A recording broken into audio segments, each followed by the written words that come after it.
And as I was teaching we were talking a little bit about the Purim story with kids, and these are older kids, these are bar and bat mitzvah age kids. I talked to them about Esther, and I think we talked about this element when we read Esther, but I said, okay, what's the story of Esther? Who are the characters? And they threw out the characters. The kids really remembered it, which was great. Um, you got the princess, you've got the hero who's an outsider, but he's really clever and smart, and you've got the dumb king, right? And then you got the evil vizier. I said, what does that sound like? And they're like, oh, it's Aladdin. And I go, yeah, it's Aladdin. I said, it's the it's the Persian court tales that were the ways that people told stories. It was the style, right? It's like how we use sitcom to tell stories and as the frame, right? Persian court tales were the way that people told stories. So the Purim story is a using the style, using the genre and the media that people knew to teach a lesson. And and that's also an interesting element to it. But I said, who's missing from the Aladdin story? Like what's not in the Purim story, right? So who's the character that's not in the Purim story that's in the Aladdin story? The genie. Yeah, right? There's no genie. Everybody loves a genie. And so there's no genie. So of course the midrash on that is that it's God. And we know that Esther is really the only narrative story in the Bible that doesn't have God present at all. God isn't mentioned once. God's name is not found in the book of Esther, which is one of the reasons why I believe it's a farce, because I think people, kept God's name out of it to some extent so that you could laugh at it and you could,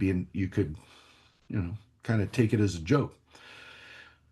But I thought it's really an interesting lesson because what's interesting is that God isn't the genie in the story. And I talked to the kids about it. Again, these are older kids. These are bar and bat mitzvah age kids. And I said the problem that most people have, and you even know it as a kid, is that we want God to be a genie. Our idea is that God is our genie, right? If we rub the lamp the right way, if we say the right spell, that God will grant our wishes. And I said, that's the problem that most people have with God, is that when God doesn't behave like a genie, we stop believing the story. We stop believing in God because we want the genie.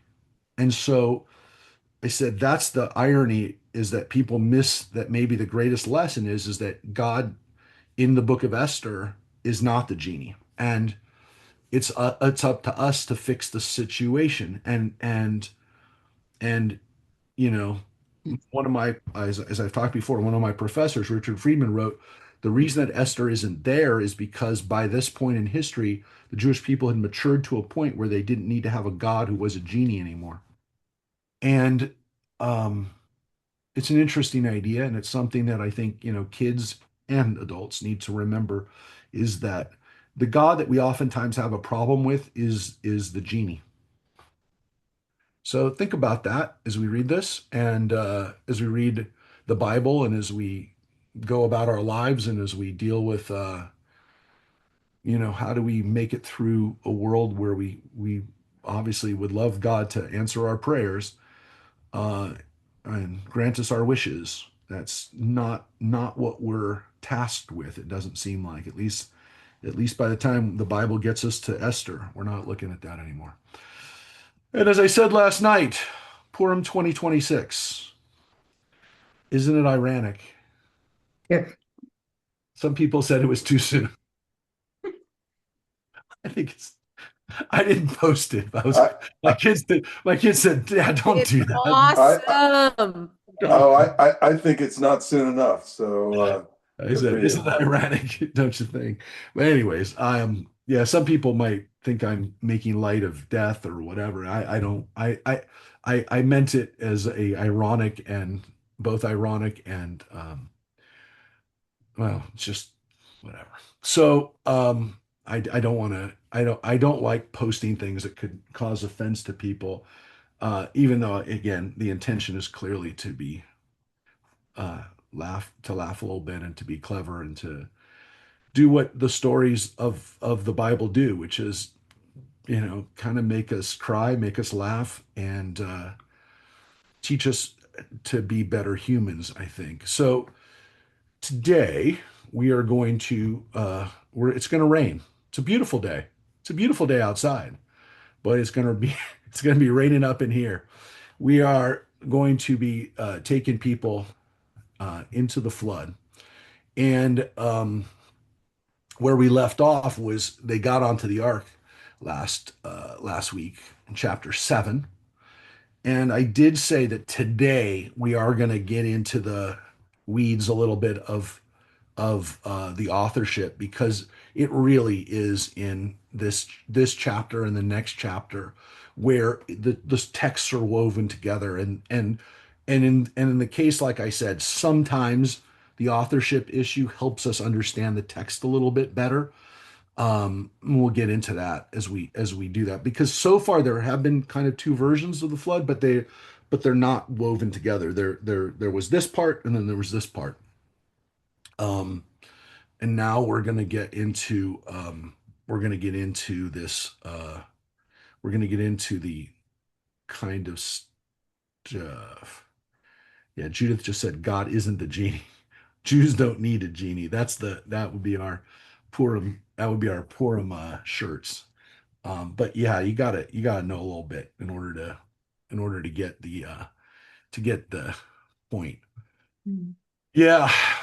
So the flood. Judith, do you wanna start reading a little bit? This is where we left off. The animals get on the boat, um, and um, um, we'll read a few lines and then I'm going to show you a little clipper here. Little Ju- clip. Yeah, you want to start? Sure. What we're We fifteen. kind we kind of are we kind of finished off right here. This is where John left off last time. Okay. We come on the animals, and here in verse 10 is where we start. And on the seventh day, the waters of the flood came upon the earth. In the 600th year of Noah's life, in the second month, on the 17th day of the month, on that day, all the fountains of the great deep burst apart, and the floodgates of the sky broke open. The rain fell on the earth 40 days and 40 nights. Yeah, and so already right here you see there's kinds of different versions of the flood. The version of the flood that's really dramatic in a weird way is the priestly version, where the flood doesn't just come from the sky, right? It doesn't just fall, but the floodgates burst up from the ground. And that's where people go, What? Wait, that's what the Bible said? Yeah. It wasn't just the flood from the sky, from normal rain, right? Water comes up from underneath the ground. And it's the undoing of day two. It's the undoing of the waters being separated. The waters just go crazy from above and below. So it's a really interesting description of it.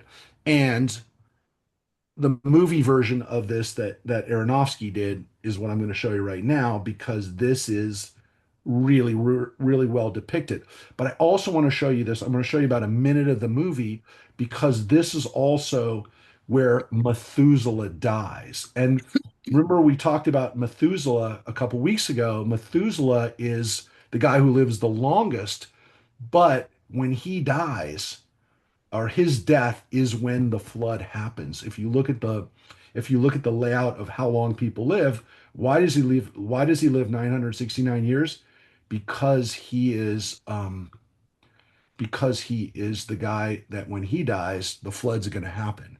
So let's In think. in Yeah. the Midrash, two questions. In Yeah. the Midrash, Does Methuselah die in the flood or does he die Yeah. That's not the of natural yeah, yeah, consequences? and that's the thing. Like he could have kept living if it wasn't time for the flood. But like he knows it, which is which is why what I'm going to show you right now is so cool because Aronofsky used that midrash, which is like You'll see it Okay.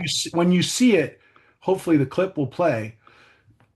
When you see it, you'll see what I'm talking about. But what he So did, well, yeah. so Noah was a better, again, quote unquote, a better human being than Methuselah? But Methuselah was 969 years old. But yeah, he's in the kind of like we talk about like why is Josiah a good king and Hezekiah like Noah is a blip on the screen and Methuselah was the last blip and everybody else around there stinks but Methuselah has been schooling Noah. That's the midrash, which is Okay. the midrash. Right. And it shows it a little bit in the movie. They didn't do a whole lot because the movie's, already long, but it shows you a little bit of the fact that Methuselah was the one who got Noah on the right path. And just like Enoch, there was a couple of those guys and it was not just in the lineage, it's like everybody else in the world is messed up except for a couple of these guys. So watch what happens with Methuselah. And again, played by the usually amazing Anthony Hopkins, though he sometimes does things for clearly a paycheck. But I don't think this is one of them, but the movie didn't do well.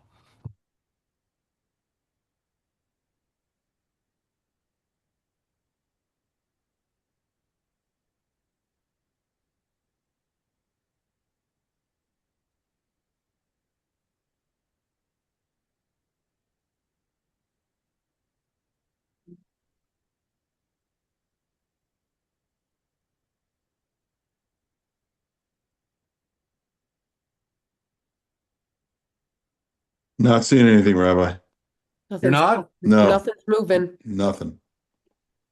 Okay, so There it moving goes. out. Yes. Gotta keep it like that.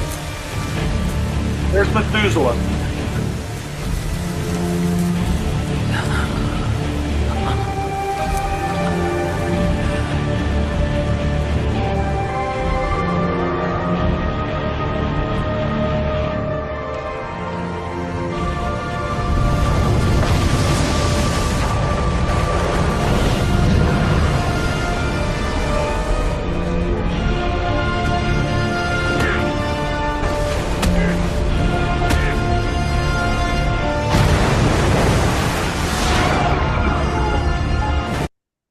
Well, that's all you really needed to see because you saw what you saw what Hopkins does when the flood comes. He just accepts it, right? He just opens up and it happens. Because Methuselah knows that this civilization is wrecked and the only way they can continue. Now you see Ray Winston who plays the really bad guy in it, who's by the way Tubal Cain. Tubal Cain, who's also again one of the bad ancestors, right? Tubal Cain tries to get in, tries to break in, and people are literally finally woken up to this. They're trying to break into the ark. So, you know, the way that he was true to the midrash is really interesting because you see the water coming bursting through exactly what it says here. It burst up. And so, and it's, and again, it's Logan Lerman, who they showed a couple times. He plays Ham, the son who's not the good son. And you can see he's kind of already doing bad stuff before they even get on the boat. But the way they again, there's a lot of stuff. Go back after we finish today, go back and watch Noah, the movie, and you'll see the midrash and you'll see how Aronofsky really tried to keep to the text and did some amazing stuff in it. But again, people don't like Bible movies that are not easy to digest. And Aronofsky, every movie he makes is the opposite of easy to digest. He is going to make you uncomfortable. So I don't know. I mean, some people just don't, they don't, they want an easy to read story, and they want an easy to digest movie. All right. So Why is that in parentheses? Verse 12 translation. why is it in parentheses? That's a great point, right? It's in parentheses because the traditional reading of this, which is we have to have both stories be part of one story, is only one story. It makes more sense if you, okay. So we're going to read two different floods, right? Right? If the flood from the sky only rains for 40 days, you can get the different numbers that we're going to get. Okay? Because we're going to read, no, there was 150 days of flood. So how do you get that? Well, it only rained for 40 days and 40 nights. The rest of it was just the water on the earth. It works a little bit better when you put it in parentheses. It doesn't really, but that's why I laughed, because it doesn't really. The 40 days and 40 nights is in the whole story. And the J author loves 40 days and 40 nights, uses 40 days and 40 nights all the time. That's his thing or her thing. And yeah, you put it in parentheses, it makes a little bit more sense. Not really. All right. So let's Okay. and again, I promise you, when we're done with chapter 8, we're going to go back and I'll show you the stories separated, make a lot more sense. All right. The same day Noah and Noah's sons, Shem, Ham, and Japhet, went into the ark with Noah's wife and the three wives of his sons, they and all beasts of every kind, all cattle of every kind, all creatures of every kind that creep on the earth, and all birds of every kind, every bird, every winged thing. They came to Noah into the ark, two each of all flesh, in which there was breath of life.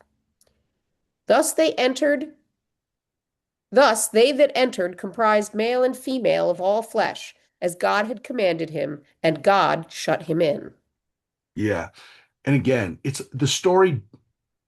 I'm going to point it out later. So please don't ask me why does this not make sense, because there's two stories. Because again, here it said that the rain opened up here, and then now here they got on the ark. Now the consequence of this is to some extent that they got onto the ark and it was already raining. And that's why Aronofsky does that with the movie, where, like, oh my gosh, we got to run in because it's raining, the water's coming, and it works well for the drama of the movie. And maybe it works well if you read the story that way to increase the drama, but it doesn't make sense actually as you read this, because it started raining and then they get in the ark. So I promise you, we'll come back, we'll split it up, and you'll see it. It reads much better as two separate stories. But we're back to, again, two of everything, and the the you know uh, the male and female, the things that the P author loves to throw out since the beginning. And remember, by the way, P author hasn't been there since the beginning. Chapter 1, and then we jump to chapter 6. That's the next time the author is. But let's read it. We'll read it. I won't stop anymore. So also don't freak out when you read this, because I pointed it out to you already. It reads a little awkward. Okay. 16. Okay. I thought we read that. Okay. They came to Noah into the ark, two each of all flesh, in which there was breath of life. Thus they that entered comprised male and female of all flesh, as God had commanded him, and God shut him in. The flood continued 40 days on the earth, and the waters increased and raised the ark so that it rose above the earth.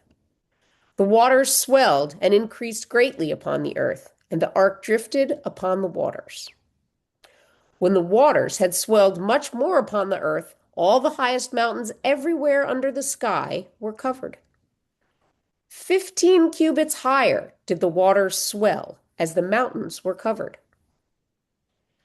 And all flesh that stirred on earth perished, birds, cattle, beasts, and all the things that swarmed upon the earth, and all humankind.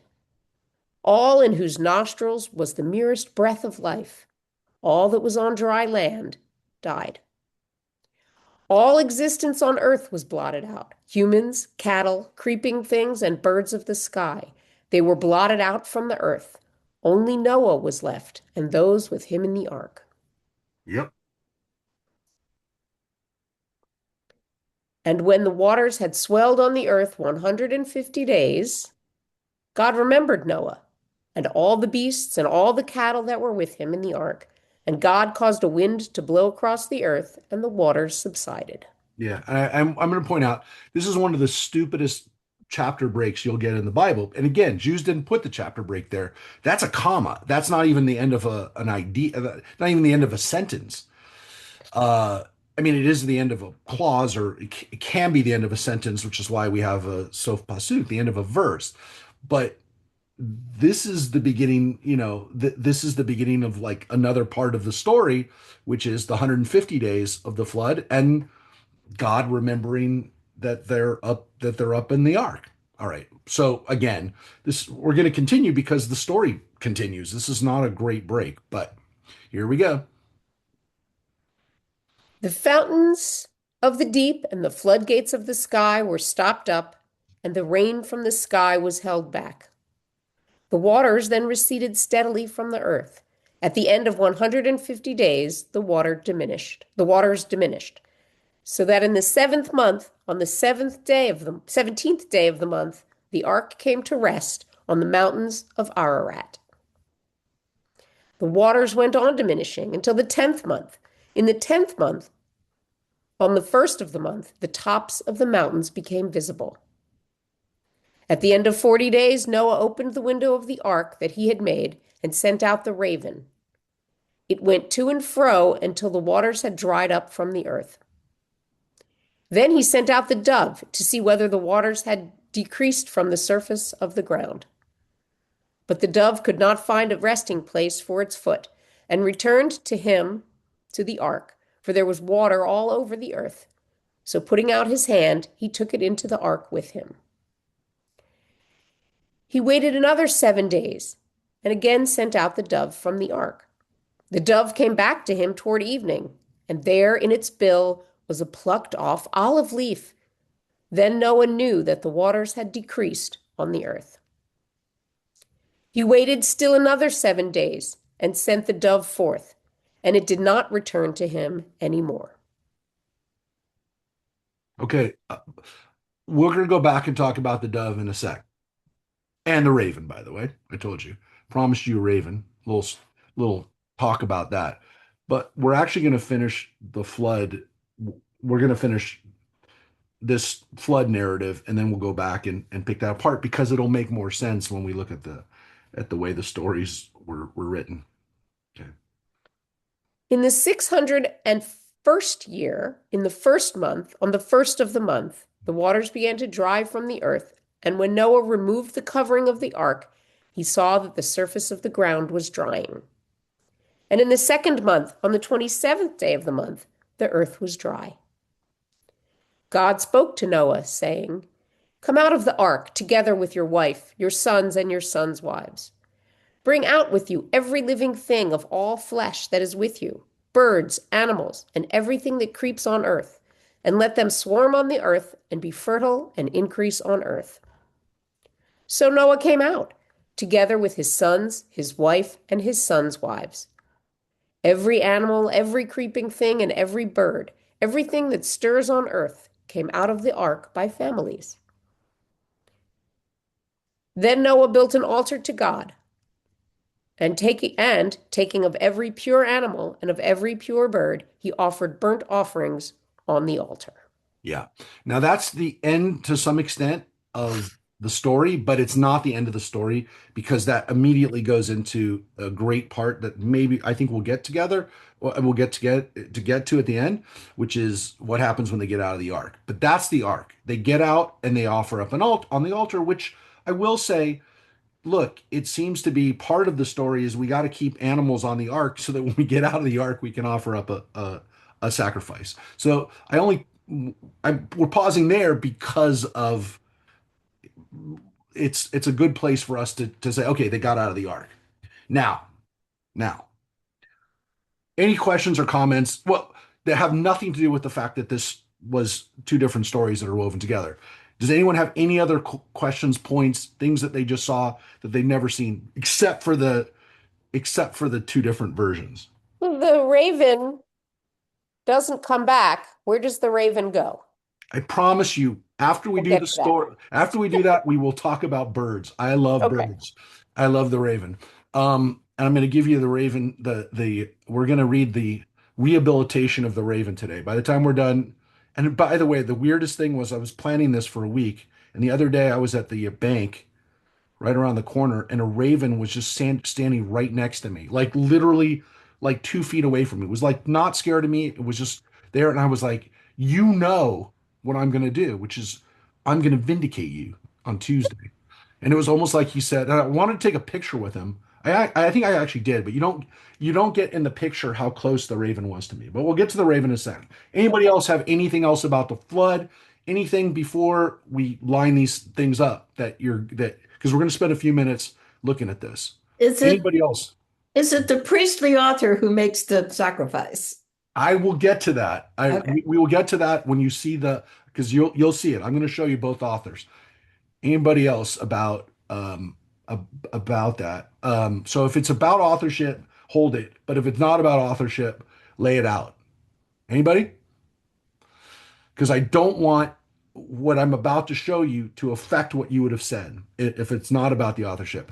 But the reason, again, the reason why the authorship issue has to be brought up, is this. It's this story that made me really understand why it's important to be cognizant of the authorship. By that, I mean, it was after reading the flood story and having a better understanding of it that I said sometimes the authorship helps us understand the story better, and it brings more meaning to it and clarity and actually a lesson to it, because otherwise we just get wrapped up in a why is this? Because here's the thing. There's people who go, "Oh no, it's one author. It's got to be one author." And and they get mad because it goes against the traditional understanding of it. I said, "Look, okay, I get it. It worked, you can make that excuse for certain things. But you can't in the flood story, because the flood story clearly has one author saying it's 40 days and another one saying it's 150. And it's not about the rain lasting for 40 days. So when Judith said, why the parentheses? Well, because the traditional understanding that it rained for 40 days, that's fine. But you can't have in verse 3. And if you think I'm passionate about this, I am, because when people argue with me about it, I'm like, you're not reading the Bible then. Because it says right here, at the end of 150 days, the water diminished. And then right here it says, and at the end of 40 days, Noah opened the ark and sent out the rain stopped after 40 days. Now, some of them say, well, it was still flooding for 150 days. And then I said, so, but why does it say at the end of 40 days here? You can't go 4 lines later and say, but then it went back to the 40 days. So we went back to a story. And that's what they'll tell you, is that he sent out the birds before this 150 days. It just jumped ahead, and then it jumped back. It jumped back, and then we'll go back to the story. But it doesn't make sense. There's one version of the story where the rain lasts for 40 days, and there's another one where it's 150 days. It's much clearer. And now I'll show you why. Because we'll look at the story, and we have time today. And that's the beauty of this class, is we have time today to look at the story and to evaluate why there's these stories. And let me say right from the beginning, the fact that there's two versions of the flood doesn't mean that the Bible isn't important. It's not that it's not any less true. If you have two versions of something, it doesn't mean that it didn't happen. On the contrary, it's a very good likelihood that there was a flood, and I've said this before. Every culture has a flood story. The fact that they're all different doesn't mean that it didn't happen. It probably establishes the fact that everyone knew it happened. It's just a question of how do you interpret it? How do you look at it? So two stories doesn't mean, well, it didn't happen. Two people said it happened, and they said it in a different way. Really? If you're telling us a story that happened hundreds of years and maybe thousands of years before in the past, the fact that you have different versions of it, it doesn't make it less true. This is people who go, well, it's a fairy tale because there's so many versions. No, it's really true because there's so many versions of it. I think that makes sense. You don't think it makes sense? Fine. I'm not here to tell you that the Bible is telling you a true story, but archaeology tells us, geology tells us, everything that we've discovered tells us that at the end of the last ice age, everything got flooded around the world and there were human beings who lived there. And do you not think that they reacted to that, watching entire cities get washed away? So come on. The easiest answer is the flood happened. It may not have been a guy got on a boat and survived, but maybe there was a guy who got on a boat and survived.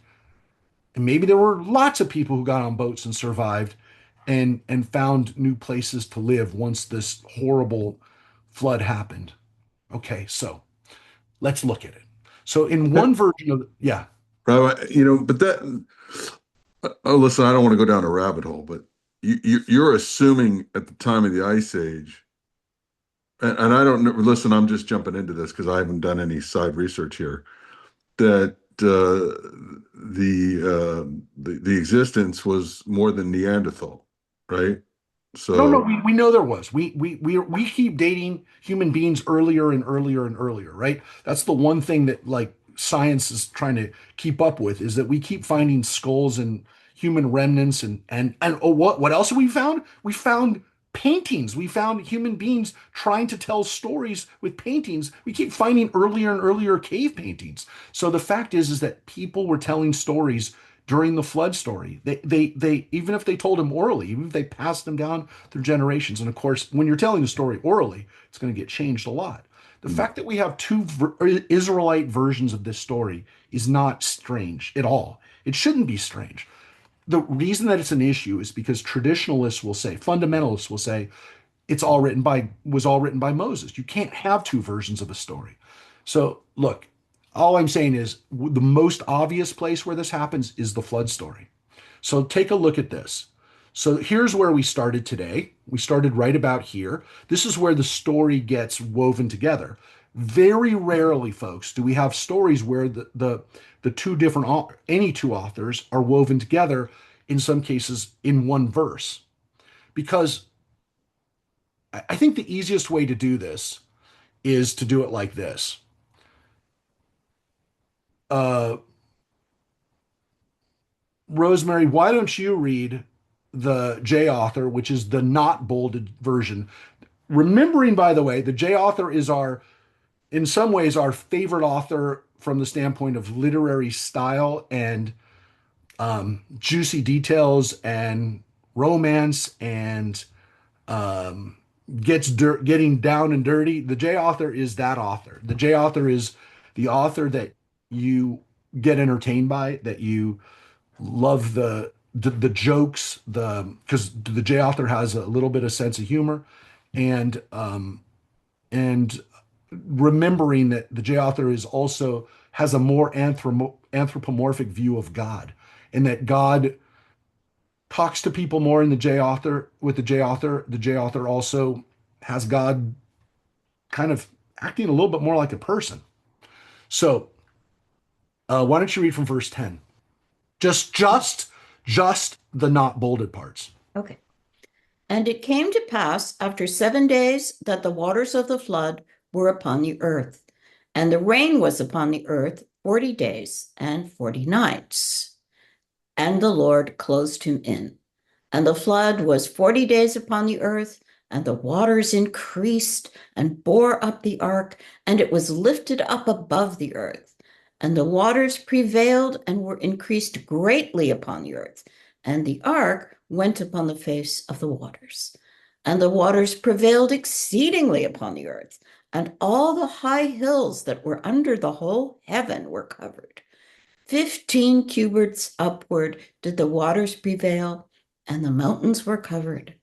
All in whose nostrils was the breath of life, all that was in the dry land died, and every living substance was destroyed which was upon the face of the ground, both man and cattle, and the creeping things, and the birds of the heaven, and they were destroyed from the earth.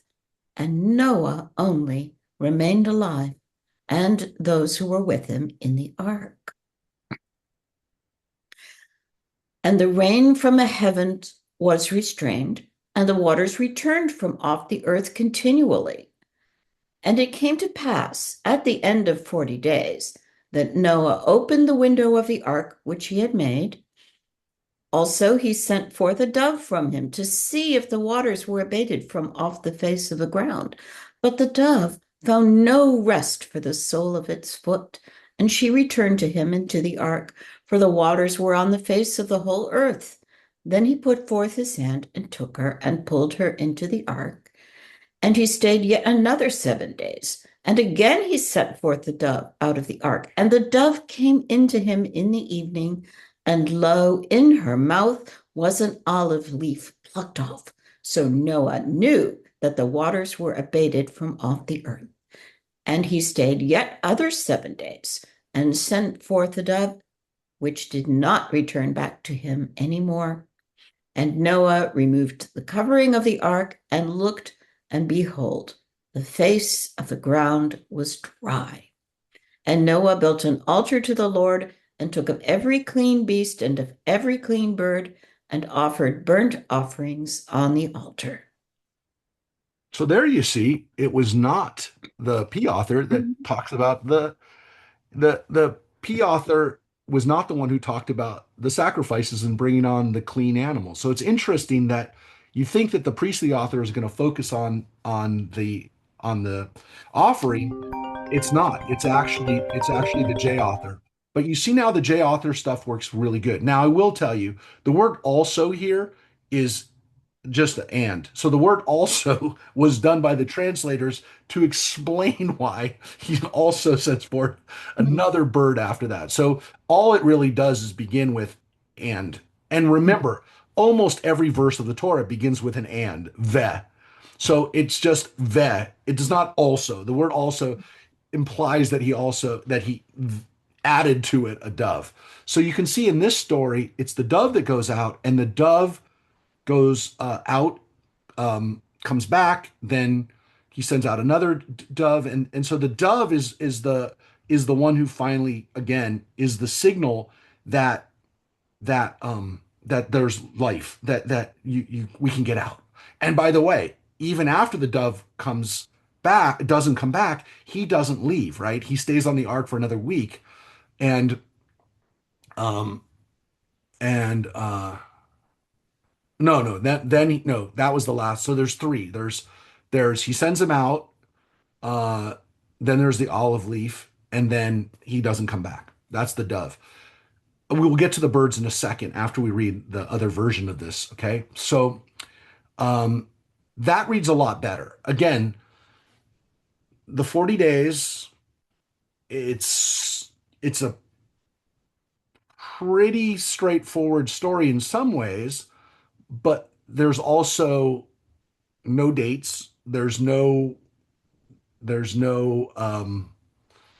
description of the flood the way that we will have in this version, where you also have details about the sons. Not that the J author doesn't have these sons, but it's not in the story the way he tells it, because the focus is really on Noah, on the animals, and we're going to read the P version of the story separately now, which makes a lot of sense the way it's written here.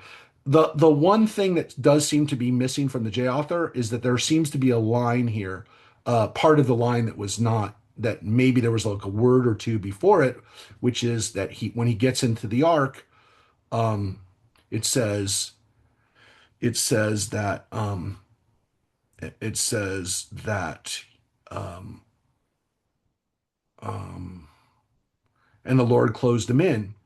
Um, it probably again was in the line that he got on the ark and the Lord closed him in. But notice again, and the rabbis point this out, that it seems as though God literally pushes him into the ark, right? In the movie, Aronofsky does it so that the rain closes the ark. Like Noah is still not closing the ark, even as people are trying to bust into the ark. And so Noah literally has to be like pushed in with the water, and that's what closes the ark. So The Midrash also kind of has this thing that, like, Noah doesn't really want to get onto the ark, and God has to kind of push him in and say, "Hey, it's time for you to get on." So, yeah. All right, John, why don't you read the P version, the part that's in the bold? You can read uh from this verse, and now read just the bold. Okay, 13 or 11? 11. 11.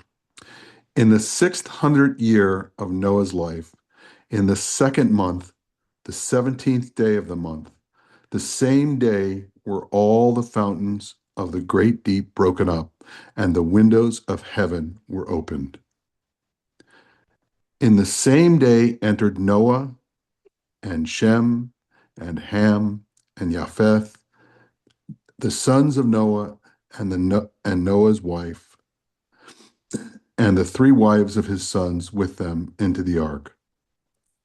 They and every beast after its kind, and all the cattle after their kind, and every creeping thing that creeps upon the earth after its kind, and every bird after its kind, every bird of every sort.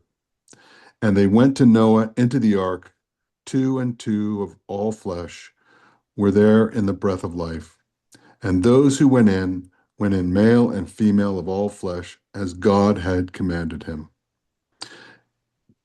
And all flesh died that moved upon the earth, both of bird and of cattle and of beast and of every creeping thing that creeps upon the earth, and every man. And the waters prevailed upon the earth 150 days. Keep going. Hmm. All right. And God remembered Noah and every living thing and all the cattle that was with him in the ark. And God made a wind to pass over the earth, and the waters subsided. The fountains also of the deep and the windows of heaven were stopped. And and after the end of the 150 days, the waters were abated, and the ark rested in the seventh month, on the 17th day of the month, upon the mountains of Ararat. And the waters decreased continually until the 10th month. In the 10th month, on the first day of the month, were the tops of the mountains seen. And he set forth a raven, which went forth to and fro until the waters were dried up from off the earth. And it came to pass in the 601st year, in the first month and the first day of the month, the waters were dried up from the earth.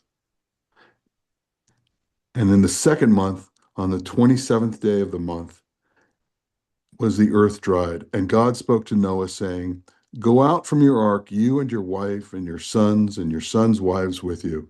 Bring out with you every living thing that is with you, of all flesh, both of bird and cattle, and of every creeping thing that creeps upon the earth, that they may breed abundantly in the earth, and be fruitful and multiply upon the earth. And Noah went out, and his sons and his wife and his sons' wives with him, every beast, every creeping thing, every bird, and whatever creeps upon the earth after their kinds went out of the ark. And that's the end of the P story. Now, the stories make a lot more sense when they're separated, right? I mean, you can see it. Now, if I ask you also, now you can see certain characteristics of the story, right? Obviously, some of it's lost on us because we're reading it in translation, right? So we don't notice the fact that one author only calls God Elohim and the other one only calls God Lord.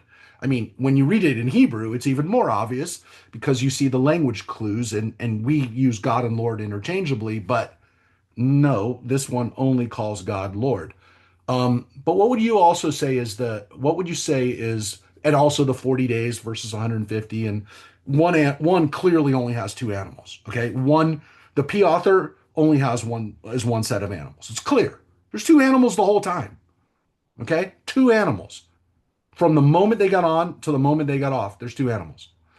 But if I was going to say, what are the characteristics that you see in that author that John just read, the P author, what would you say is one of the things that P author likes to do? What does he like to focus on? The dates. Yeah. Yeah. The J author doesn't care about dates at all. 40 days, 40 nights, that's it. And then there's the week thing. I mean, with the bird, there is time. That is time. But there's no obsession with on the 10th month, on the 10th day, on the first day. Like there's none of that. This guy is really concerned with how old Noah is, how many days. This is the same author that gave us the lineages. How many years did Methuselah live for? The J author doesn't really care about that kind of stuff. He's not into dates. The P author is. The P author is also really into measurements, really into numbers. As I said before, he's kind of the accountant, but he's a priest. And so priests oftentimes have to keep track of numbers. So it's not surprising that we have, one story that is just got a very different tone to it from the other. It's okay. They have different tones from each other. The J author we're about to see, because we do have time to look at the sacrifice scene and what happens when they get out. But anybody else have any other comments? Because I do want to get to the birds. Anybody? Well, that's what I was going to comment about the birds because I'm reading the Midrash, and so I never knew, I never took the time to study. So when we discuss this, it might be interesting to other people as well if they, don't know about the ravens and Oh, we're going to talk about oh, it. it's very interesting. I never even thought about Yeah, it. Go ahead. yeah. So it is important because again, Ravens get such a bad rap that I'm rehabilitating the Raven today. But anybody else? Any other comments about reading it two different ways now that you've read the two versions that are side by side that are woven together? Any comments about the flood or anything now that you've seen it? Hold on to the birds, but I want to do that before we get into the birds. Anybody? Okay, so I'm going to show you I'm going to show you the birds. Uh, let's look at it. We'll look at it here. We'll look at it in this split up version. Okay. Taking out again the word also, because again, in the P author, the waters were there. They were until the 10th month. And on the first day of the month, you could finally see the tops of the mountains, right? Then the next line says, He sent forth a raven which went to and fro until the waters were dried up from the earth. I'm not talking about the midrash. I'm not talking, we'll get to that in a second. Get to that in a second, I promise. What you just read was that the raven actually participated in the drying up of the waters. It was finally when I was learning this in college, when it finally opened my eyes. Not only the raven not bad, the raven's like a hero of this story. The raven goes back and forth and the waters are dried up as he's doing it. He's cleaning it up. Yeah. So I believe, and again, I didn't invent this. I believe that there's a mythological element here, which is that ravens are prophetic and sometimes act as agents of God. And how do we know that? Because we actually have another story about ravens. Elijah, when he's hiding out from King Ahab, Ahab's trying to kill him, right? And Elijah goes into the mountains and the ravens feed him. And so ravens do God's bidding. Now, in the other story, the dove goes out and the dove does what he does. Now, look, some of the midrash is that, hey, the raven does what he does and he's looking for he's looking for bodies, right? He's looking for carcasses. And the raven, when he finds carcasses, then we know that it's an okay time to come out. So the raven, in one version of the midrash, he's doing what he does, and he has a role to play because he's also trying to make sure that there's a chance um, for people to come out now because the water's receded enough for there to be dead bodies on the ground. That's whatever. That's one. So, John, what did you want to say is the midrash that you saw? About the ravens. Yeah. Hold on a second. Hold on. You know, it says the raven complained and it was pissed at Noah, right? Because it was sent out first to do some tasks. Yeah. But there's only two ravens, right? So he's endangering the entire species, right? Yep. And that it's symbolized with with because it's comfortable in a destroyed world, right? Because it could go out there where maybe other species wouldn't be able to, Hmm. and that's why it's associated with death. Um, But the midrash actually, interestingly, if you read the full midrash, that whole midrash is that the raven's actually right. He actually teaches Noah a lesson, which is, you know, you want to get rid of me, but think about it. I'm needed in this world. And the Midrash actually then brings in the story of Elijah, which is, you better, I'm needed because later on my descendants are going to be bringing food to Elijah. So it's an interesting kind of vindication of him in the Midrash, even because, yeah, he's got a kind of a dark role to play, which is that he eats carrion, he eats garbage, but he's got a role to play. And so the Midrash actually says, don't be so sure that ravens aren't really important, and that Noah doesn't get it. Noah doesn't show the raven enough respect. So it's also an interesting kind of like dig on Noah. Any other points? there's so many layers to the onion. My Yeah. gosh, you couldn't do this in your lifetime. No, that's what we try to do. That's what we're put here to do, is try to learn. Now, here's an interesting one, an interesting midrash, which is Christian. This is a Christian teaching on this, and I'm showing this not because like I'm picking on this guy in particular, but people for years, Jews and Christians, have picked on the raven. Now, I will tell you, I will tell you that part of it is because Jesus is associated, the Holy Spirit is associated with the dove. And so the dove in the Christian Bible becomes symbolic of Jesus. So, there's a little bit of dove preference, if you will. But I do believe that part of what also has, and again, I know people are going to go, well, you sound really woke right now, but I really do believe that there was a black and white little bit of bias on the white dove versus the black raven. Okay, so I again, it never says the dove is white. The raven's always black, and the white dove contrasted with the black raven is not. There's not without some basis to it, and those who've seen Dumbo know what I'm talking about. So. Is this where the I didn't make this up, by the way, and I don't think I'm being hypersensitive. Yes. is this also where the Scottish, among other Celtic and Gallic cultures, talk about the raven as a harbinger of death? Is Um, that from this, or is I that don't, from? I don't think so. I don't think it's necessarily biblical. I think people saw the raven because ravens eat carrion.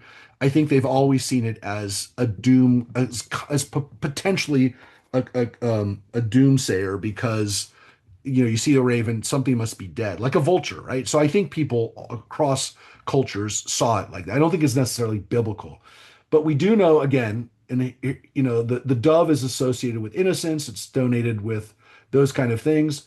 But this idea that Noah sends out a raven who just takes off is not what the story is about.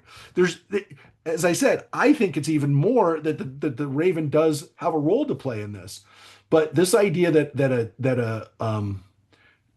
it's interesting because this Christian writer will quote the Talmud, um, that again, um, I mean, this has nothing to do with ravens. It has to do with birds. That God behaves like a bird, and we use that word all the time. We say in the El Malay prayer, we say we pray that that the person who's passed will be sheltered under the wings, kanfei hashchina, under the wings of the divine feminine, by the way, divine feminine wings, right? The Shekhinah. But again, this is the like the normal kind of understanding of the raven, which is that the raven is that the raven is out there to eat to eat carcasses. The raven is seeking carcasses, and when the dove only settles on what's dry and clean. So we should be like the dove, and this kind of commentary, which is Um, you know, he sent out a bird, first the raven, which seeking its food settles upon every carcass that it sees, whereas the dove only settle upon what is dry and clean. I mean, that's typical, of what we see when people are interpreting the dove and the raven, as different birds that that the same author puts out. But again, if there's different authors, then hey, there's two different birds. One author has one bird and one author has the other bird, and they both do their job. And I would argue that if the I'm just saying, if the P author is actually being read literally to some extent, the raven seems to help the waters dry up. Like his movement is kind of like is helping God, or is like God's pushing the water out. Okay, so So are you saying that Genesis 8:8 or 8:7, sorry, is the second part of the sentence is like one of the most underappreciated sentences? yeah, yeah, and I didn't make that up. I mean, I had biblical scholars who pointed it out to me and saying, no, no, no, read it, read what it says. He goes over back and forth. Yatzov Veshuv, back and forth until the rain goes away, until the waters are gone. The flood's gone after he does that. So, I mean, like if you read that literally, if you read what the text actually says, that's what the text actually says. And so the raven gets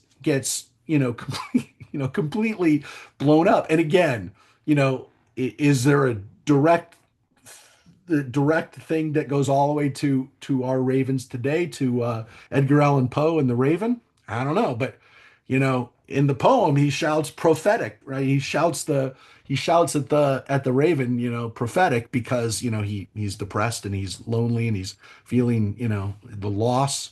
And again, what's interesting about the poem is that the poem is what, and Edgar Allan Poe was completely honest about this. He became a celebrity during his life because of the poem.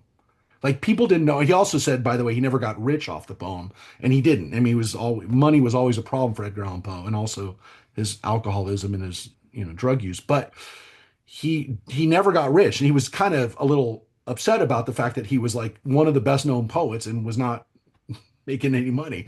But and he says, like, people would they would see him and they would go, "Hey, it's the Raven guy." So like he was known for that so much that he was the Raven guy during his life.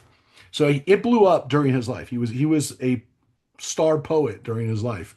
But I mean, look, there's a reason why the Baltimore football team is called the Ravens. It's not because anything other than Edgar Allan Poe and the Raven. People in Baltimore voted for that name because of Edgar Allan Poe being from Baltimore and saying, "Hey, let's make the Raven our mascot." So, yeah, it's weird. It's a weird, like, the Raven has a weird history, if you will. And what I think is also, and by the way, definitely worth a read if you haven't read it, and maybe even now, even more important. Um, there's a story that was written, short story, so you don't have to go into a long deep dive. I don't know where you'd find it necessarily. I don't know if it's up on the internet in its entirety, but there's a story called The Jew Bird by one of the greatest Jewish American authors, Bernard Malamud, and it's basically a Jewish take on the Raven, on Edgar Allan Poe's The Raven, but it's really about kind of like what Jews. It's really about almost. I mean, it's really about self-hatred as Jews. But it's like a Jewish riff on the Raven. And Just because that one line, that one half line? no, it's just as Judith's point is that it seems to be it seems to be people around the world saw ravens and saw their connection to eating dead body or eating not a person necessarily, but a dead anything. And they were scared by it because it became associated with, in their minds, death. Again, I also think it's the black color of it, people kind of like, naturally starting to be scared of black things. And so, I mean, all of that are levels to it. But, all I'm saying is we still have this bias against, people will see a raven near their house or something and they'll go, oh, this is a dark sign. Like I'm worried. And at least from the biblical standpoint, it's not that you don't have to be scared of ravens. I say that, and now, like, I'm going to get attacked like the birds from Hitchcock. The ravens they're gonna not care that I've tried to really, teach people that they're really not bad. But no, they're not. I mean, they're really not bad. They're, So they really, it's really that the Raven's a hero, yeah, and the dove is sent yeah. out to confirm the work. The dove basically, the dove's the guy who gets all the credit, and the raven did all the work. And not only that, like the dove just did dove things. It's like, oh, he went back and forth, and he couldn't find any place, came back. He just did what a dove does. He didn't help. He just confirmed that yes, he's the guy who gets the credit for doing what the guy who was doing all the work in the office, the guy who goes out is the salesperson, but the guy who did all the work is not getting any of the credit. That's the Raven. Yeah. So it's an interesting, and when you read the story separate, you realize no, the Raven is the only hero in that guy's story. So it's not, yes. So it's a good indicator a little bit of the stories, but it's also a good indicator of how people just don't get it. They don't get, they come with their preconceived notions, or they've heard somebody say something and they're like, oh yeah, the raven doesn't do anything in the story other than just fly around and doesn't help. No, that's not the case. And again, the stories picking them apart helps us see that a little bit better. So yeah, this is the real action that happens with the flood, and not and again, maybe you learned a little bit more. I told you that when we read, I told you this last week. You're going to read this story and you're going to see at least half a dozen things that you never saw before, that you never knew. And it's all here. It's not like I told you something and you didn't know it because I invented it or I'm sharing with you an idea. It's in here. I just showed it to you because we picked it apart, because we elucidated it, if you will, by showing the text, the merge of the text, and then splitting it apart. We see it, but it's all here. I mean, almost everything that I just showed you was here. I mean, I showed you some midrash, I showed you a video, I showed you the Methuselah thing, but it's all here. It's all in the text. It's not just, hey, let's tell a really great story off of the text. So we are going to get to the this is the one thing I'll get a stupid uh spam call right now at home. But anyways, we're going to read the next part of this, which is what happens when they get off the boat. So uh let us finish up. We read to the end of this verse, chapter 20, and we're going to now get to what happens in this amazing scene, which obviously goes back to the J author, even though it says God. And again, this is why I say, if you read the translation, this Safaria version uses Lord and God interchangeable. It doesn't use it's clearly Yud Hey Vav Hey. I'm just pointing it out. Only in this version only in a J story will we get something like this, which is God really liking the smell of barbecue. God, even though the priestly author loves sacrifices, because of course he's a priest, that's what priests do. Not like this. Not like, oh, you know what sacrifices really do? They get God happy. That is definitely something we're going to see in the J author. Do we have a different reader? We've had three different readers. Do we have anyone else who wants to volunteer today to read? Hey, Rabbi, before we do Yes. that, I have a question for you. Yeah, sure. A quick question. If you scroll back up to 17, no, 17, no. Come out and some started on our family. So, no, because we're going to get to the barbecue part. We're going to get to 20. And are, if there's only two of each, what is, have they already multiplied? That's all I'm saying. Have they already No, no, been no. fruitful? The J author has seven. That's the Okay. thing. That was the thing, right? The seven pairs, not even seven, seven pairs. So Okay, The okay. J Got author it, is the got it. one who had seven pairs. So But yeah, only of the pure animals, right? yes. Well,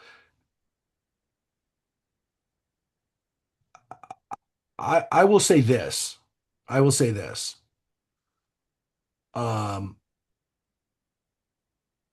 um,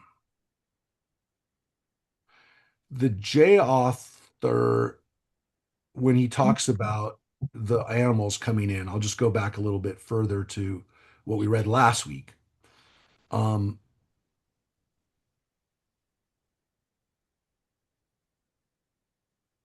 Of every when pure animal, you should take seven pairs. Yeah, so the J author from the beginning, the J author from the beginning, and that's why we read to that part. The J author from the beginning sets up that there's going to be a sacrifice at the end of this, right? Hmm. So the J author, you got to come prepared, Noah, because when you get out, you're gonna make an offering.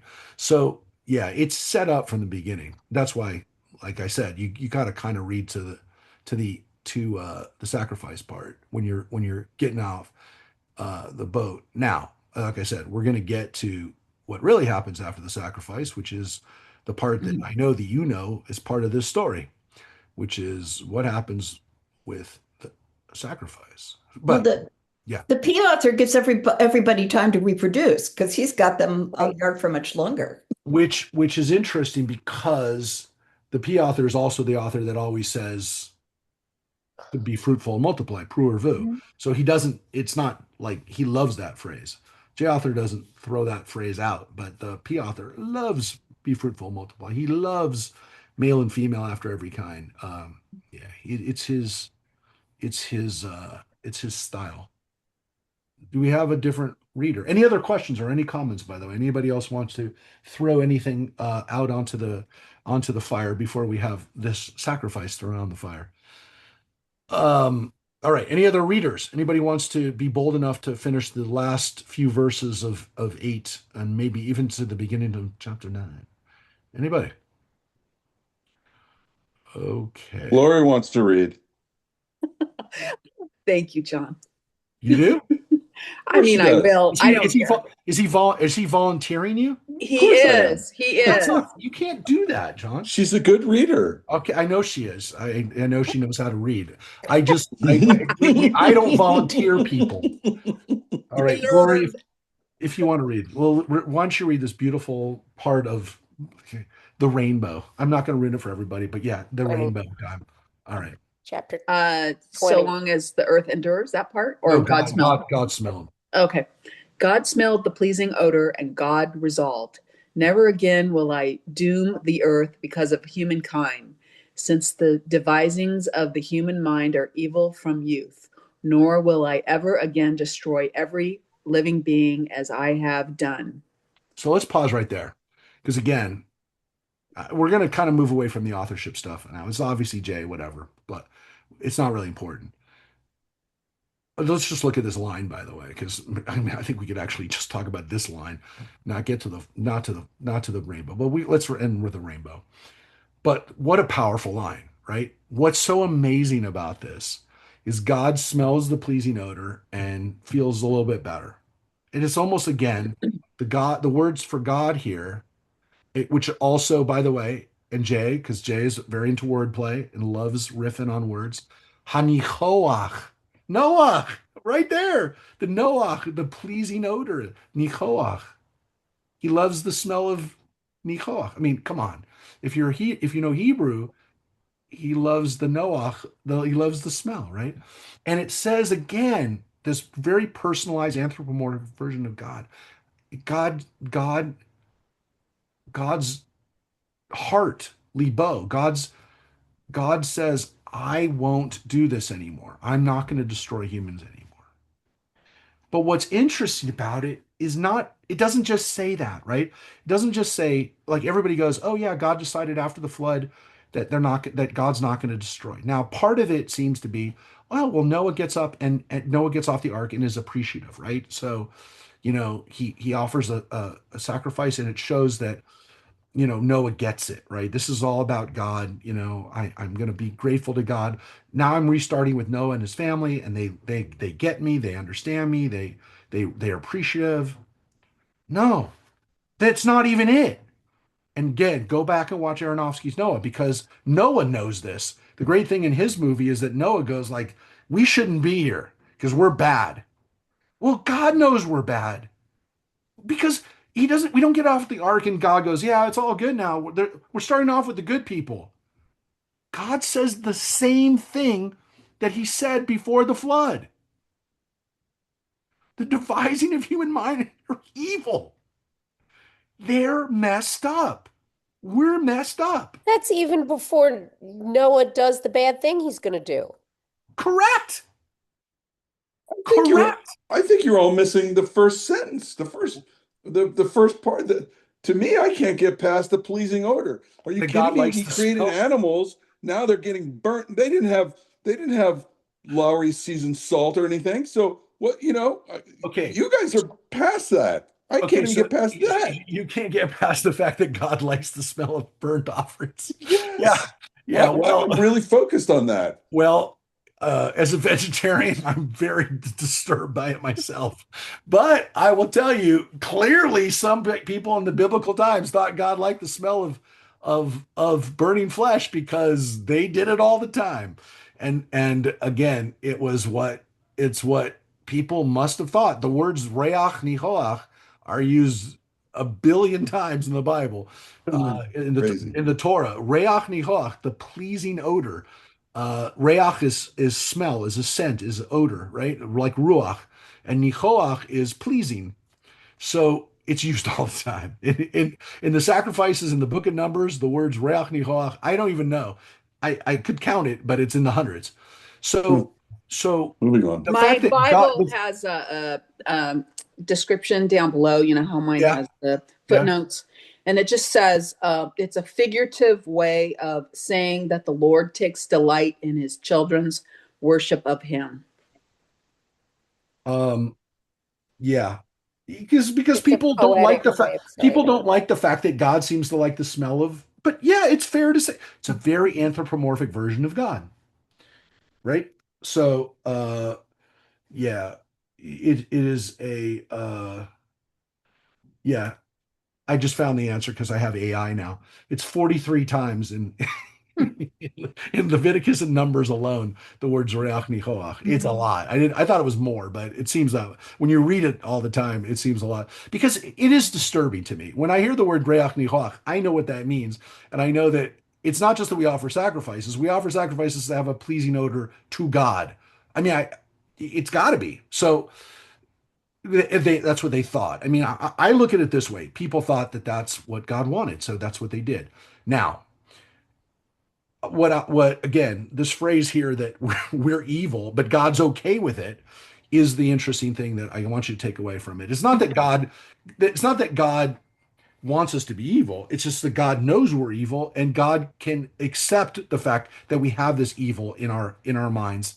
And I can't, to some extent, God realizes here, and this is the weird thing about the story, which people makes them feel much more uncomfortable, which is, number one, God seems to have a change of mind twice. First, I messed up in creating these people in the first place, and then, well, I can't really destroy them anymore because that's just the way they are. So, I it's again, it's very anthropomorphic. It's definitely making God have emotions and feelings and change of hearts, things like that. But beyond that, God knows that this is the best that we this is the best that we get. We don't get much better than the guy that got off the ark and then offers a sacrifice. Or, Um, or Rabbi, he could be saying that this species on this planet, this species humankind, right? Yeah. I'm kind of looking at the way that, like, if you take these words for fact, right? Just go with me Yeah. here. That he's saying, all right, you know what? This species, from the time they're born, and evil. I don't know if evil's the right. I mean, sure, I know it's used. Right? Who am I to overwrite what the No, no, Bible says? it's this But word right here. right, Raw, raw. maybe it should be By the protective. by the way, by the way, I will say this. I will say this. Will say this. The next word, min na'arov, right? Judith, what is a na'ar? Uh, young person. Yeah, but not birth. Doesn't a na'ar is a youth, is a teenager. Yeah. A na'ar is a teenager. But But after it the doesn't brain say develops, okay, it doesn't right or say wrong. it doesn't say we're born bad. I will say that. It says we are from youth, which is another way of saying like once we kind of reach adulthood or young adulthood. Once we hit puberty, we're bad. So, Puberty. so I think that might be true, by the way. He's basically saying God's saying there's no bad kids, but once they can be tried as an adult, they're not good. But he is essentially saying it's not that they're bad, but it's their devisings are bad, right? It doesn't say humans are bad. It says that they're yetzer. They have a part of You're they not have an you're not bad. that You do bad things. yeah, and you got the inclination. You have a yetzer, and we use that word all the time, right? We say yetzer tov and yetzer ra, that we have these inclinations. We have the capacity to do bad, and that's the difference. It's not that we're bad, and it's not we're born bad, and it's not we're born evil. That's not what it says. It says we have devisings, which is another way of saying inclinations or thoughts and I would say capability of doing bad. And so God says, yeah, that's what they are. These are people, and I'm starting to see them. And to me, that's really to me the more literal takeaway, which is that God is now starting to see. This was the laboratory, right? We created them in Eden. We're letting them kind of start moving around, and then yeah, this is what we got to work with, and that's what we have. And so now everything I do after that is going to be with the consideration that at least human beings, this is what I got to work with. It's And a, so what? it's a very complicated word, right? Like I've had to look. I mean, I know what devise is. I use it, right, but I've never used it as devisings. Right. Well, it's a kind of an archaic word, but I wouldn't necessarily use it if I was translating the Bible. But I would say inclinations or the possibilities of the human mind, you know?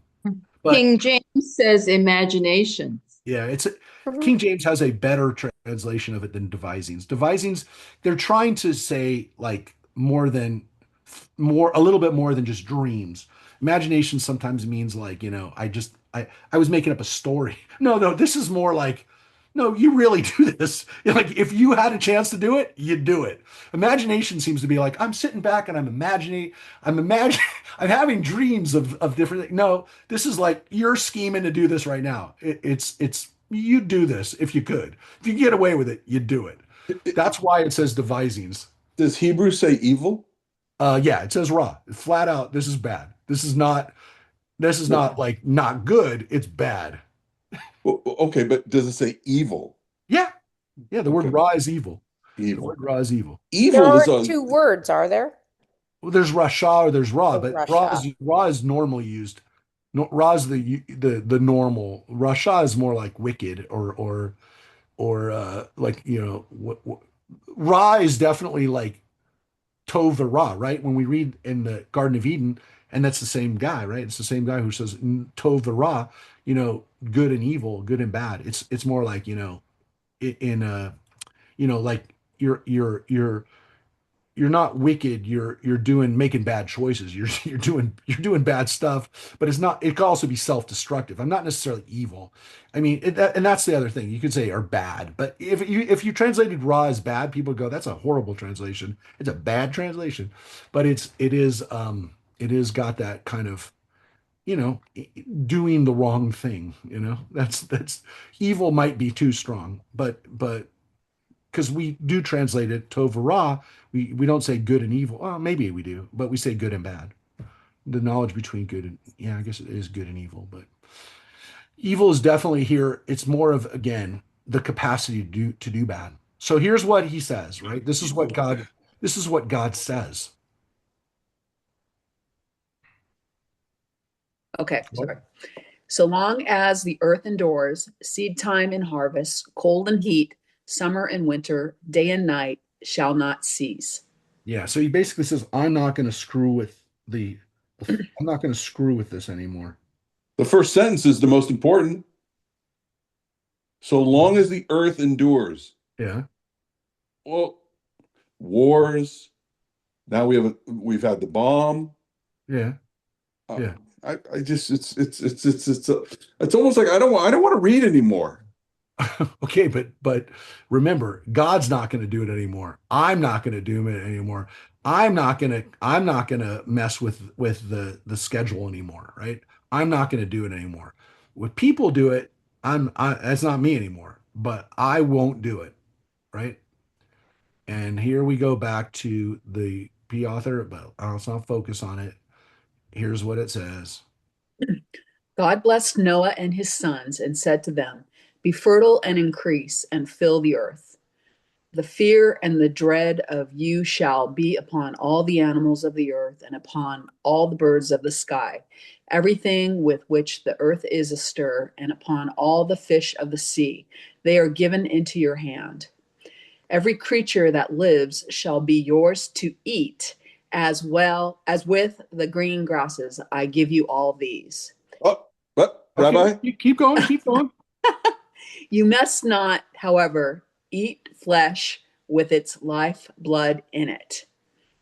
But for your own lifeblood, I will require a reckoning. I will require it of every animal, of humankind too. Will I require a reckoning for human life, of everyone for each other? Exclamation point. Whoever sheds human blood, by human hands shall their blood be shed. For in the image of God was humankind made. Yeah, so this is the permission to eat animals, right? So up until this time, humanity was not given permission to eat animals. So this is the line that, again, I've mentioned this many times before. 32 years ago, I became a vegetarian when I read that line. So I said, wait a second. In reality, we're only given permission to eat animals after we get out of the ark. I knew that kind of, but it didn't really sit with me to the point where I said, wait a second. If human beings weren't designed or reckoned in the beginning to be meat eaters, why are we really? So my mind said, well, why are we? And again, the midrash is right there. The human beings were allowed to eat animals at this point when they get off the ark. To some extent, they've killed an animal. Again, different author, but whatever. The way it's laid out, they kill an animal, they sacrifice it, and again, we know they were sacrificing animals back with Cain and Abel. So it's not like really an issue from the standpoint of like they killed an animal. But the midrash is, what is the connection here? What is the connection between killing animals and the human? This really important lesson, which number one, you don't eat blood, right? And the other thing is, but if you kill a person, there's going to be a reckoning. Now, one could argue God has said flat out what Cain was doing, what human beings were doing before, they were killing people, and they just didn't understand that you can't kill people. Like I thought I created them with that knowledge. But God realizes right away in the laboratory, no, they're capable of doing anything. If a brother can kill a brother, all bets are off. As Dennis Prager said, the most, I remember years ago hearing him say that. I was like, oh yeah, that's the Cain and Abel story. That's the best way to summarize it. If a brother can kill a brother, all bets are off. Anything's possible. But the midrash here seems to like build on the idea, right? That if we kill animals, we won't want to kill people. Like our bloodlust, which as also with animals has to be measured. You don't eat the blood, but maybe killing something will get us to stop killing each other. That's what the midrash is on that. That's the Jewish understanding of it, which is that human beings are given permission to eat animals because otherwise they're too bloodthirsty and they'll take it out on each other. Now, my feeling is, as a human being that lived whatever that I came up with that conclusion in 1994. I came up with that conclusion that after thousands of years of human history, Human beings are not getting their bloodlust settled by killing animals. It's not working. We still want to kill each other. So I don't buy that midrash. I don't buy that understanding that if we kill animals, we're going to get that out of our system.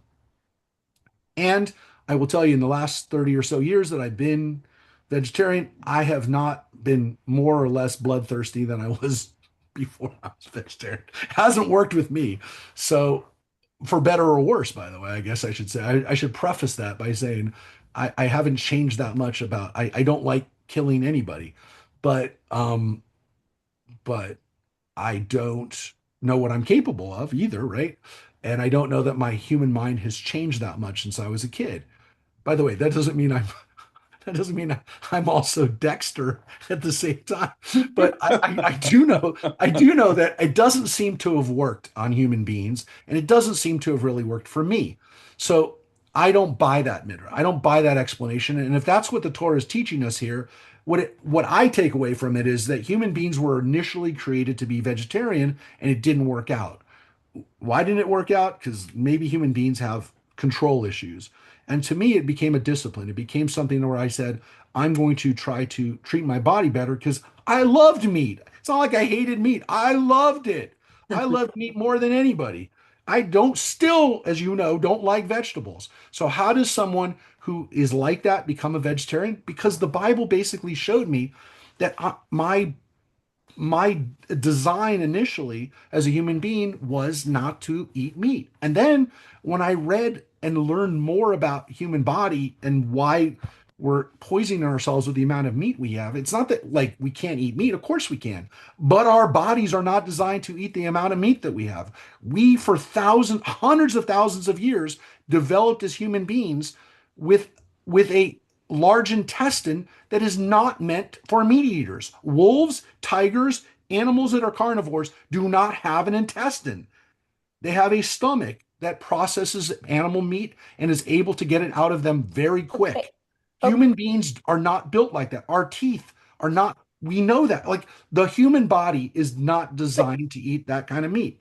but to go similarly, animals that eat salad, only salad all day long, have second stomachs. Fine, but they have an intestine. We have an intestine because we're meant to eat a lot more vegetables than we do. And don't I know I'm the worst. Don't tell me. I I know. was just gonna say But no, no carbs. our human bodies are not designed for the carb. Look, you can make fun of Robert Kennedy, but he just told us that. He basically again reminded us, and again, everybody who knows that you're supposed to shop at a grocery store around the outside, don't go in the inside. We know that. Our bodies know it. Our bodies tell us that all the time, but we don't listen to them. But the human body is not designed to eat the amount of meat, and we never could because it was too expensive. It was too hard to get. It was too hard to catch. It was just too hard to do. And so even our ancestors who had a flock in their backyard did not eat meat every day. They did not eat the amount of meat that we do. So we are putting stuff in our bodies that we're not meant to put in at the level that we're meant to. So I knew it. And the Bible just kind of opened my eyes to it. It wasn't again just what the Bible said. It was the fact that my body told me it and the science told me it. It's like your body, you do not have carnivore teeth. Get over it. Your body is not a carnivore body. It's an omnivore body. It's not a herbivore body. I know, we do have incisors. We do have some teeth that are meant to grasp flesh occasionally, but they're not meant to eat the amount that we do. And so we're victims of a civilization that's made meat very inexpensive. So again, it's what opened my Depends what you eyes to get. it's what opened my eyes to it. And that is why I will tell you I don't have there's very few parts of the Bible that have changed my life more than this. And we we did not get to we did not get to the rainbow in the sky, but we will get there next week. Next week, we're going to read chapter 9, and we're going to read about Noah's big screw up, which is which is definitely part of the Bible that we think about, especially on Purim, which is the fact that as soon as we get out of the ark, we start to drink, which would make sense, which would make sense too. But it's also, as I said, it's in the Aronofsky movie, and even though we didn't finish all of the movie, where the movie gets to, we're gonna next week we're gonna get to it, and you'll see what the consequences are of the fact that human beings, the ones that get off the ark, are the best of the worst, but they're still not great. They're still not people that we would look at and go, yeah, they get it. They still don't quite get it. But at least God gets it, by the way, because we did read today that God kind of seems to come to terms with what we are, which is very, very, very imperfect creatures in the sense that, well, we're going to make mistakes. And even if they're not evil, evil, uh, they are sometimes pretty stupid.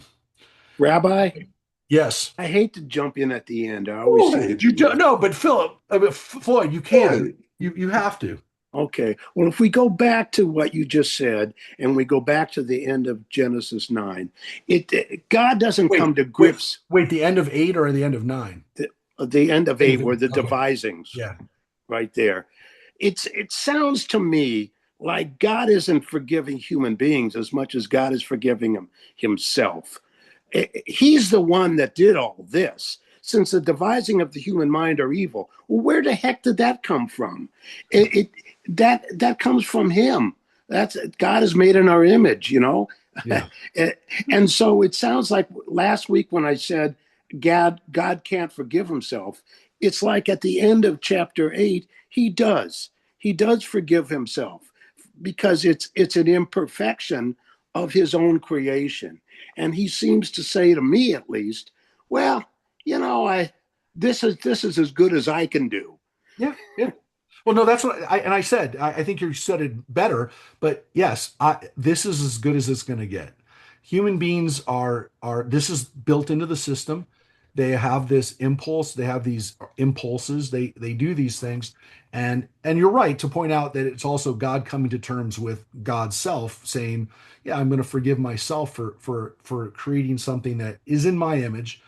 But yeah, it's the this line and the line from the beginning where God said at the beginning of the flood where God says, you know, I made a mistake. I repent this, or well, however you want to translate the word.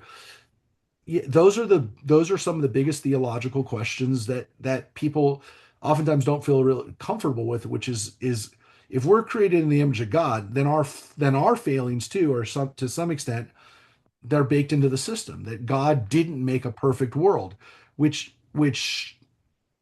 you know people don't feel comfortable with. It challenges this idea that God is perfect and that God doesn't make mistakes. Um, I don't believe you can read this story without understanding that at least from the biblical standpoint, at least the people who taught us first or the earliest versions of God that we get from our ancestors, that doesn't seem to be the case. It seems to be at least possible that God didn't make a perfect, didn't do perfect, you know? But it That's also exactly what it says. So my question is, why save us? What do you think? I have no.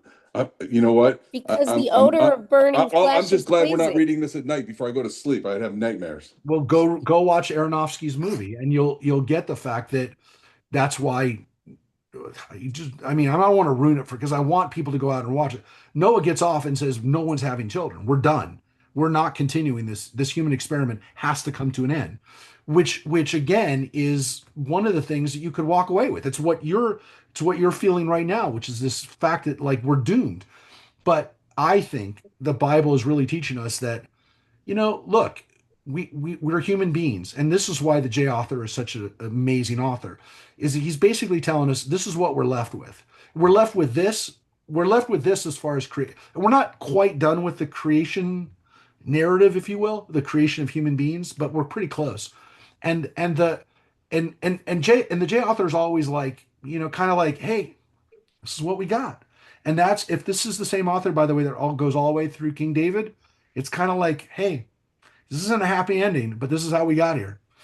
And that's what the J author really is. If you want to know like how to sum up the person, the author, it's hey, this is who we are.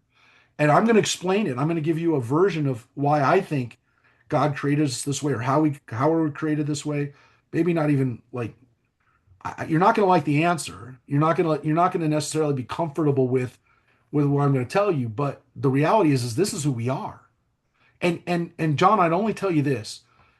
The version of the Bible, the version of human beings that we get from the Bible is never good. It's never wholly good. It's always going to be problematic. But if God keeps it this way, then we're okay, in the sense that that's the way God wants it. God wanted it this way because God could have said, "Yeah, I'm done with these people. Why even put out an ark, right? Let's just end this." So God didn't want it to end. God wanted this experiment, in whatever form that we are, to continue. And seems, is, again, as Floyd said it, hey, I can forgive myself for not making something perfect. I'm okay with what I have here. I And think the answer to, well, at least my answer to John's issue also is that same line that I was talking about at the end of 8, where it says, are evil from youth, which implies that there is no original sin. It implies that we are born divine and we have to learn evil yeah, from everyone. So the reason we're still here is because the potential is there, the possibility is there. We start pretty good. yeah, Uh, so it, I think it's a positive thing. It's not that, oh, we'll never get any better than this. It's that we'll get a little better, maybe. We're doing okay. So that whole concept of original sin, that babies, infants are born yeah. with this stigma, it doesn't say that here. Not at all. And it's a great point. I mean, I left that out there for people, but yeah, I mean, that's why I said it doesn't say here we're born bad. And you just flat out said it. And I'll also say again, and my job is not to say that the concept of original sin is not Jewish, because it's not. And there's elements to it, but it doesn't go there. It doesn't come from here. It doesn't come from the text. And again, you read the story of the Garden of Eden. It's not there either. I mean, it's a midrash. It's an explanation. It's a way of kind of reframing sin. But I will say this, and again, it's a really good point, Floyd, that you also raised just now, which is that if people are born good, when they start going off the rails is when they're, and again, I'm going to say it. You don't have to say it, because I'm going to say it right now. Is, how do we get screwed up? We get screwed up by our parents. We get screwed up by kids at school. We get screwed up by society. That maybe there is a potential, and we're starting to learn more about it. I mean, obviously, psychology and the study of the human mind is, and trying to be better as teachers and better as parents. We're trying to do better. But the reality is that, yeah, when we break the cycle of abuse, when a kid is raised being abused, we know it's almost impossible for that kid not to become an abuser later on. So, so yeah, there's a really important thing in what Floyd said, which is that, yeah, we're born pretty close to being great, and it's other things that mess it up. And unfortunately, some of it starts at the beginning. It starts at home, and there's people who've broken that cycle. And I think when people break a cycle of dysfunction and abuse in their own homes, and they don't become abusers as adults, I mean, that's tremendous. That takes amazing control. It takes amazing acts of goodness to say, I was beaten as a kid, and I'm not gonna beat the next person when I have a chance. The Yeah, there's tremendous possibility, and the idea that, yeah, people don't they're not born with prejudice. They're not born with hate. That has to be taught. I mean, goodness gracious. I mean, we know we're trying to be better as a society, teaching people not to hate each other from childhood, but it's tough. I mean, if they get it at home, if they get it from, other people at school, it's really hard to break it. But yeah, it's a great lesson, Floyd. It's a great lesson that and you know it. I mean, like we instinctively know it. If you see a kid and you see how good they are, you know that this is not, it doesn't have to be that way. You know that it doesn't have, that we don't have to do the things that we do. So yeah, I mean, I would say there's, a genetic component that is pretty dark, but it's also doesn't have to be that way, and it doesn't have to be fostered that way. And as I said, when you make the decision, when people have made the decision to break the cycles of dysfunction, I'm amazed by it. I'm always, I always say those people have a tremendous, they're very courageous. They have a tremendous inner sense of control, much better than people who've had a really easy childhood, um, can ever appreciate. I can't. I mean, I was pretty lucky. I had a pretty good childhood, but when people break that cycle, it's amazing, and um, they definitely should be appreciated and really commended for doing that. So Hey, Rabbi, Sharon, and maybe we'll take it offline because I know everybody maybe wants to go, but expanding on what Floyd said and what you just said, it's interesting. The devisings and from youth, I go back to that guy, the character counts guy, right? Because you can tell the character of a person by the friends he keeps, right? From yeah, the youth, from the friends he keeps. yep. And I always say that. And then the next line is something maybe we can, once we're done, I can talk to you about. Nor will I ever again destroy every living thing as I have done, which he did not. Yeah, he, He did not. I know, but he acknowledges that what he did was apocalyptic, right? Yes, he didn't Mm, destroy everything, right? But he pretty much did, right? It was a reboot. This was a very drastic measure, and he recognizes that. God recognizes the drastic measure. And I will say, why is that important to guys? Again, you already pointed out, John, that human beings have the possibility of doing this ourselves many times over. We know that. We're at DEF CON 2 now, or whatever DEF CON level we're at. But the reality is that the Bible takes away from the flood story one very important lesson. And again, I don't want to say this is a knock to the apocalyptic stuff that exists in the Christian Bible, the book of Revelation, which, by the way, was inspired and was a riff on Jewish apocalypses that existed at the same time during the Roman era when Jews were deathly afraid of the Roman era, the Roman Empire, and were pretty sure that there was going to be a cataclysmic war. The Bible seems to be saying here, we don't believe in that. We don't believe that there's going to be a rapture. We don't believe that there's going to be a wiping out of the world by God. Maybe human beings will do it, but God isn't going to do it. And so there were people, other myths, other stories, and including, by the way, one that the Jews couldn't let go of. Because again, I'm not going to blame Christians for the book of Revelation. Those stories were created by Jewish minds and they were adopted by Christians. So don't say the book of Revelation is a Christian fantasy. It was a Jewish fantasy before. We found it. We have it. It's in the Dead Sea Scrolls. It's in other writings. It's in the book of Enoch. Too many people, including some Jews, took away from this story that God will find another way to destroy us. God's not going to destroy us by water anymore, but God will destroy us by fire. Look, I think the story is pretty clear that God is not going to do anything anymore. And again, the human, and it's not just Jews, people around the world thought the flood came once, it's going to come back. The Bible gives us a very hopeful tune, which we'll read next week when we see the rainbow. I wish we'd gotten to the rainbow today, but we'll talk about it next week. We'll talk about the rainbow and the fact that the rainbow, by the way, folks, is a weapon. It's a keshet. It's a bow.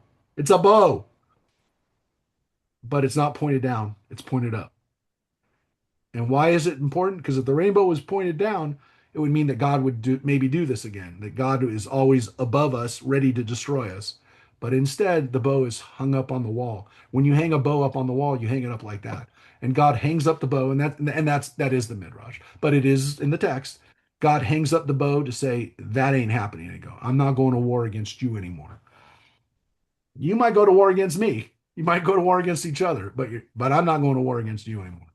So that was a hopeful thing. That was it meant to be again.